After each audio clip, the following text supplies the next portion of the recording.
Les amis, l'heure est grave. Il va falloir que vous arrêtiez d'être malade au bout d'un moment. Non, mais le meilleur moyen de redresser l'économie française, c'est d'arrêter d'être malade. Bien sûr, mais bien entendu. Comment ça, faire des économies au gouvernement? Mais non, mais t'as pas compris. Il va falloir que les malades fassent un effort et être moins malades en fait. Voilà. Vous nous coûtez cher. Vous nous coûtez cher. Le gouvernement, non, que dalle, rien du tout. Une paille. C'est le nouveau délire de Bayrou. Alors, pour rappel, hein, vous savez que sur la chaîne, on a traité de pas mal de sujets, que Bayrou était revenu en arrière, la TVA sociale, la TVA sur les micro-entreprises, etc., etc. Il a fait « Ah bon, mais je savais pas », et je vous avais dit quoi? Attendez juillet. Vous savez, juillet, août, tout le monde est en vacances, tout le monde part en vacances, et là, ils font passer les pires trucs. Ils se votent les pires trucs entre eux. Et puis quand on rentre de vacances, on est là, on fait « Ah, ils ont passé ça en fait, ça a été adopté. On fait quoi? Faut qu'on retourne travailler. D'accord. Donc on est... Ok. Bon, on est baisé. Et à chaque fois, c'est pareil. Toujours, vous noterez, tous les ans, ils nous font passer les pires merdes pendant que les gens sont en vacances. Et donc, c'est François Bayrou qui nous dit, notre cher Joe Biden à la française... Les arrêts de travail moins bien rémunérés, médicaments moins remboursés, c'est dans la santé que Bayrou pourrait tailler pour faire des économies. Alors moi, Bayrou, moi j'ai rien contre hein, que tu fasses des économies là-dessus. Mais du coup, t'arrêtes de prendre sur notre fiche de paye pour payer tout ça. Oui, parce que c'est pas une économie en fait que vous faites, c'est du racket. Parce que l'argent qui sert à financer ça, c'est nous qui le payons sur notre fiche de paye. Alors, quelque part, tu es en train de nous voler, monsieur Bayrou. Tu es en train de nous voler. Mais bon, t'as été mis en place pour ça. On va aller voir l'article vite fait. Le Premier ministre doit présenter son plan de redressement des finances publiques ce mardi 15 juillet. Le budget alloué à la santé risque d'être lourdement amputé au nom de la responsabilisation des patients comme des soignants. Voilà, c'est même pas un problème d'économie, c'est pour te responsabiliser. C'est voilà, faut que tu comprennes que tu nous coûtes cher, d'accord? Là, c'est de l'infantilisation. Tout ça, on l'a payé. On est en train de devenir un pays du tiers-monde. Tout est en train de s'effondrer. Alerte info, François Bayrou demande un effort aux malades pour baisser le déficit de la sécurité sociale. Alors à la base, la sécurité sociale n'était pas en déficit, jusque quand Sarkozy à peu près, quand vous avez commencé à taper dans les caisses, c'est ça. Donc pareil, hein, je le redis, moi je veux bien. On ne paye plus rien, mais les entreprises taxées à 60-75% de charges en tout genre, justement pour payer le modèle social, eh ben peut-être qu'il faudrait peut-être les détaxer du coup. Les employés qui vont travailler, qui se retrouvent avec entre ce qu'ils sont payés en brut et en net, ils perdent les 2 tiers de leur salaire, ben peut-être qu'on enlève tout ça du coup. Ben, puisque derrière, il n'y a pas l'acquis, en fait, l'acquis social qu'on a derrière, ben il est passé où? Ah, t'as payé, oui. Oui. Mais j'y ai droit? Ah non. Bah non, faut pas déconner. Budget 2026, le projet de François Bayrou pour réaliser 43,8 milliards d'euros d'économies suscite les critiques. Oh, bah ça alors! Oh, qui aurait pu deviner? Un exercice impossible, contraint par des marges de manœuvre réduites, François Bayrou a présenté ses pistes pour les prochains budgets avec l'objectif de réaliser 43,8 milliards d'économies. Moi je t'en propose un facile, tu refuses ta retraite et tu enlèves la retraite de tous nos anciens premiers ministres. Vous savez, Borne, elle est toujours en vie, hein? Oui, elle est toujours en vie, Madame Borne. Elle va nous coûter un pognon de dingue, par exemple. Vous enlevez les retraites des présidents au bout de 5 ans, hein, qu'ils aillent bosser un petit peu, ils sauront ce que ça donne, et vous arrêtez de faire chier les Français, en fait. Ouais, je pense que, voilà.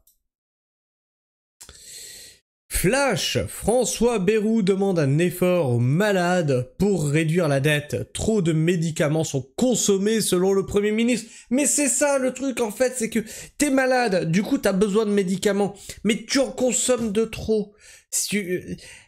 Ouais, non mais les herboristes on les a interdits aussi, donc du coup, je sais pas, prends une tisane, fais quelque chose. Et va voir Casas Novas. Si... Tu peux soigner ton cancer avec du jus d'ananas. Oui, mais bien sûr.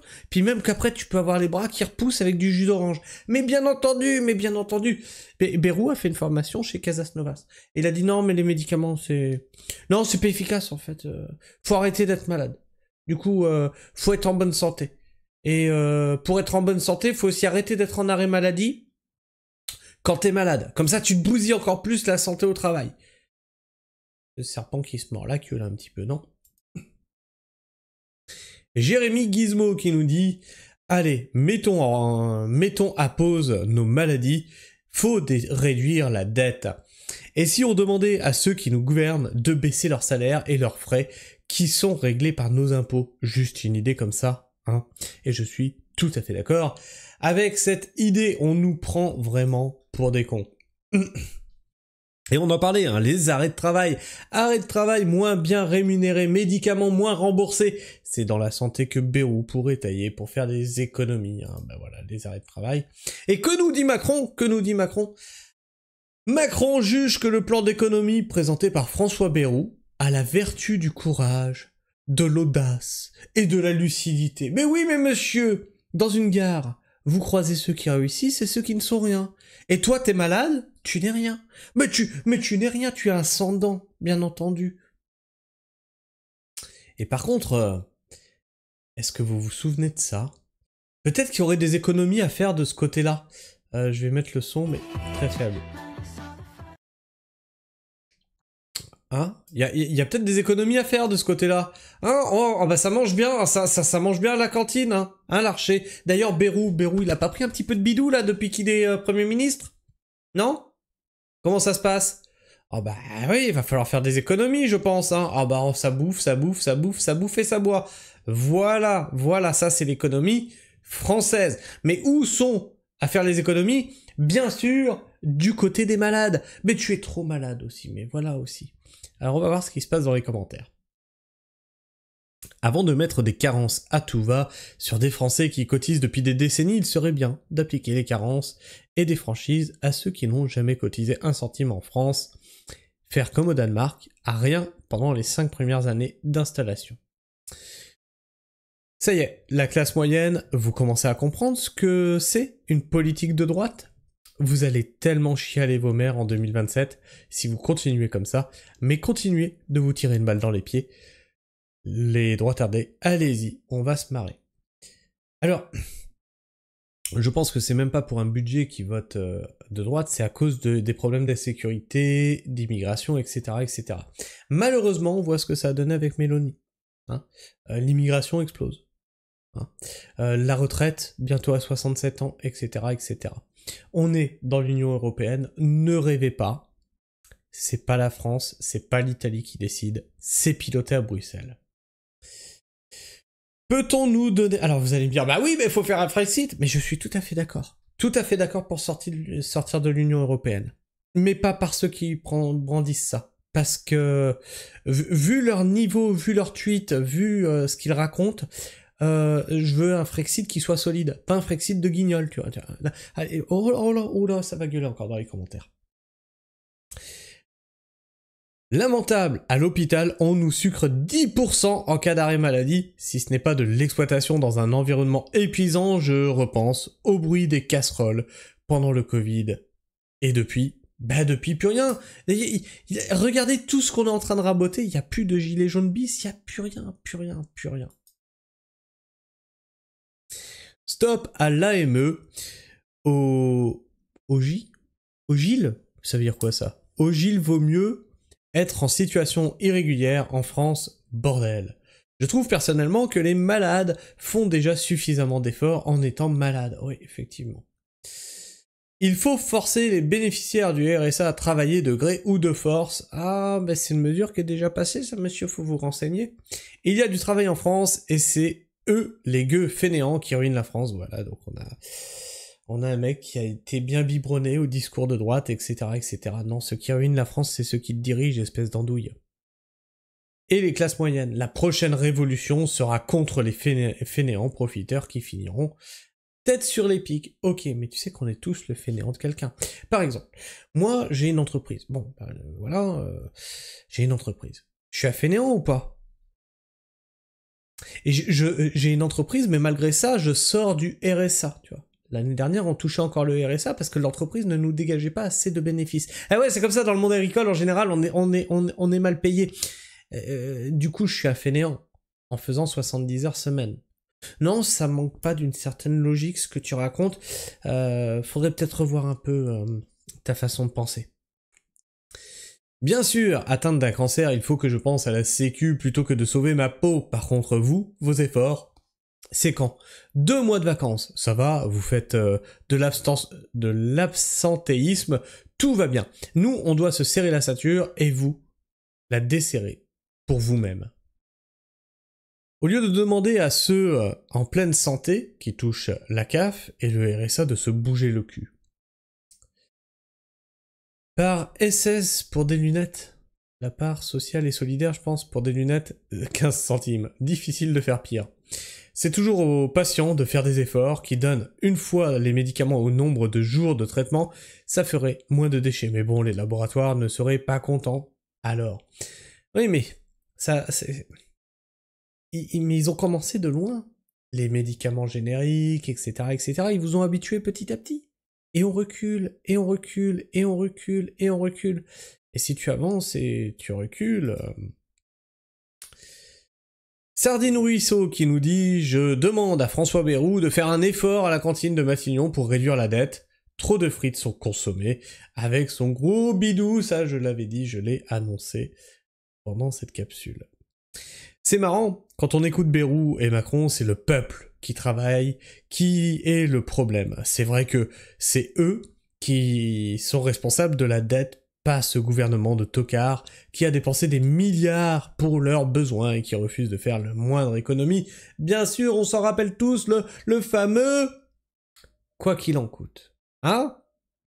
Et maintenant, le « quoi qu'il en coûte », eh ben il faut le payer. Mais c'est pas eux qui vont le payer. Et c'est pas nous qui l'avons demandé, hein? Je veux celui où Macron il dit, voilà, Macron qui dit qu'il est d'accord, c'est une bonne résolution. J'espère que ceux qui critiquent le gouvernement Bayrou, vous avez pas voté pour ce type, hein? Parce que c'est de votre faute, et de tous ceux qui ont fait barrage. Ah, les fameux castors. Pleurer. Ça me fait chier car j'ai pas voté pour eux, mais bien fait pour ceux qui ont voté pour et qui se font... voilà. Courageux de s'en prendre aux vieux, aux malades, à ceux qui bossent, courageux de s'aplatir devant la bureaucratie, l'immigration invasive, le pouvoir des juges. Il confond le courage avec la lâcheté, mais ça, on s'en est aperçu depuis longtemps.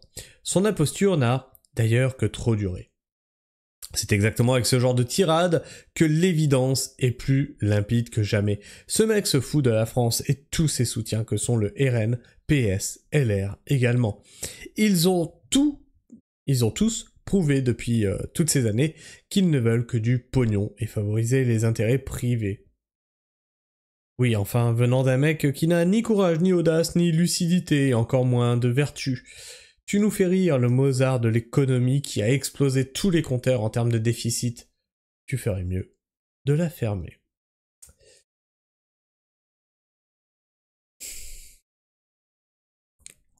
Est-ce qu'on va voir l'avènement d'une saison 2 des Gilets jaunes?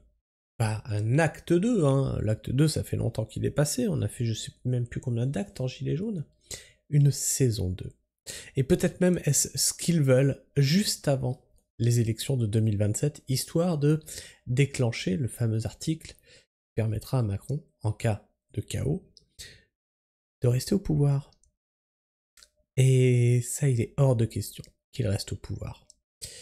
Enfin bref, je sais pas ce que tu penses de tout ça, n'hésite pas à me partager ton avis, ton opinion. Dans l'espace commentaire, ils sont là pour ça. À t'abonner si tu es encore là en fin de vidéo, et bien sûr, partage cette vidéo. Je pense que théoriquement, vous devez être au courant. Et au cas où, partage cette vidéo autour de toi, il faut que ça se sache. Il faut qu'on commence à réfléchir à ce qu'on va faire, parce que de toute façon, ah oui, mais il y aura les votes en 2027, ils vont revenir dessus. Non, ça ne se passe jamais comme ça.